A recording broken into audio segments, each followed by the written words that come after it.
మనలో ప్రతి ఒక్కళ్ళు మనీ సేవ్ చేయాలని అనుకుంటారు. కొన్ని రోజులు సేవ్ చేస్తారు కూడా. అయితే కొన్ని రోజులు సేవ్ చేసిన మనీని మళ్ళీ ఎక్స్‌పెండిచర్ చేస్తారు. మళ్ళీ సేవ్ చేస్తారు. మళ్ళీ దాన్ని ఖర్చు పెడతారు. ఇలా ప్రాసెస్ అనేది జరుగుతూనే ఉంటుంది. అలా కాకుండా నేను చెప్పే టిప్స్ గనక మీరు ఫాలో అవుతూ మనీని గనక సేవ్ చేస్తే ఖచ్చితంగా మీరు ఒక హ్యూజ్ అమౌంట్ అనేది సేవ్ చేస్తారు. అయితే లేట్ చేయకుండా ఆ టిప్స్ ఏంటో ఈ వీడియోలో చూసేద్దాము. Welcome to my channel CST life Boost. Boost your health and wealth.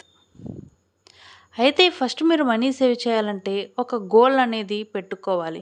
అంటే ఒక సర్టెన్ అమౌంట్ ఒక సర్టెన్ డేట్ లోపు నేను సేవ్ చేయాలి అనే ఒక టార్గెట్ పెట్టుకోవాలి.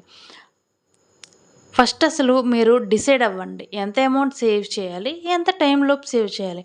ఈ వీడియోలో నేను ఫర్ ఎగ్జాంపుల్‌కి ఒక 1,00,000 సేవ్ చేద్దాము అనుకుంటున్నాను. ఈ 1,00,000 అనేది నేను ఈ 3 మంత్స్‌లో సేవ్ చేద్దాము అని అనుకుంటున్నానని ఒక టార్గెట్ పెట్టుకుంటున్నాను.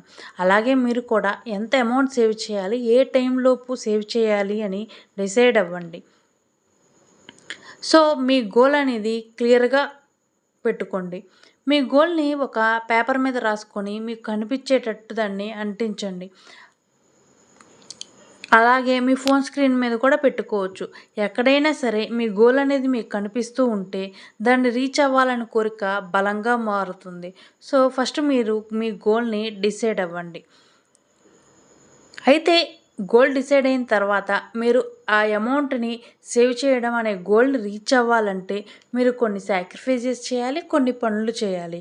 అవేంటంటే ఫస్ట్ అనేది మీ మనీని ప్రతి ఒక్క రూపాయిని మీరు ట్రాక్ చేయండి. మీరు ఎప్పుడైతే మీ మనీని ట్రాక్ చేస్తారో అప్పుడే మీరు మనీ సేవ్ చేయగలరు. అలాగే కొన్ని సాక్రిఫైజెస్ కూడా చేయాలి.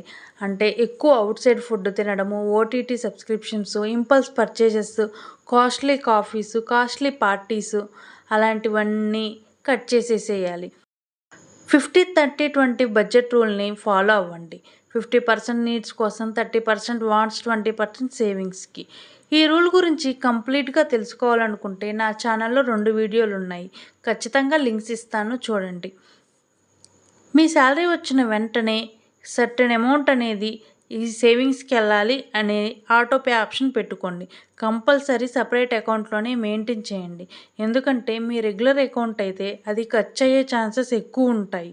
Out of sight equal to out of spend. మీ మెయిన్ ఇన్‌కమ్‌తో పాటు ఒక సైడ్ ఇన్‌కమ్‌ని కూడా తెచ్చుకోవడానికి ట్రై చేయండి. అంటే ఫ్రీలాన్సింగ్ చేయడం, యూట్యూబు లేకపోతే మీరేమన్నా యూజ్ చేయని వస్తువులు ఉంటాయి కదా! దాన్ని సేల్ చేయడం అలాంటివి చేసి ఎక్స్ట్రా ఇన్‌కమ్ పొందండి. ఈవెన్ 500 కూడా ఇంపార్టెంటే. మీకు ఒక 500 అమౌంట్ ఎక్స్ట్రా ఇన్‌కమ్ వచ్చినా కానీ మీ గోల్‌ని మీరు ఫాస్ట్‌గా రీచ్ అవ్వచ్చు. మీరు మీ 1,00,000 గోల్‌ని రీచ్ అయిన వెంటనే అందులో ఒక 30,000 తీసి ఎమర్జెన్సీ ఫండ్‌కి పక్కన పెట్టండి. మిగతా 70,000 అనేది ఇన్వెస్ట్ చేయండి. మీ మనీ అంతా లాకర్‌లో పెట్టి ఆ మనీని నిద్రపోనివ్వకండి. మీకోసం మీ మనీని పనిచేసేలా చేసుకోండి. మీరు ఈ ప్రాసెస్‌లో ఒక ఫస్ట్ 1,00,000 సేవ్ చేయడం వరకు కొంచెం స్ట్రగుల్ అవుతారు. అయితే తరువాత అదే 1,00,000 మిమ్మల్ని కొన్ని లక్షలు సంపాదించేటట్టు ప్రేరణ చేస్తుంది. అంతేకాకుండా ఆ లక్ష్యాన్ని గనక మీరు నిద్రపుచ్చకుండా జాగ్రత్తగా దాన్ని మీకోసం వర్క్ చేసేలా చేసుకుంటే గనక ఖచ్చితంగా మిమ్మల్ని రిచ్ చేస్తుంది. సో, అలాగా మీ సిట్యుయేషన్ బట్టి మీ గోల్‌ని నిర్ణయించుకోండి. టైంతో పాటు మీ గోల్ అమౌంట్‌ని పెంచుకుంటూ పోండి. ఇలాంటి మరిన్ని ఫినాన్షియల్ టిప్స్ కోసం వెంటనే నా ఛానల్‌ని సబ్స్క్రైబ్ చేసుకోండి. మీకు గనక ఈ వీడియో నచ్చినట్లయితే ఖచ్చితంగా లైక్ చేయండి.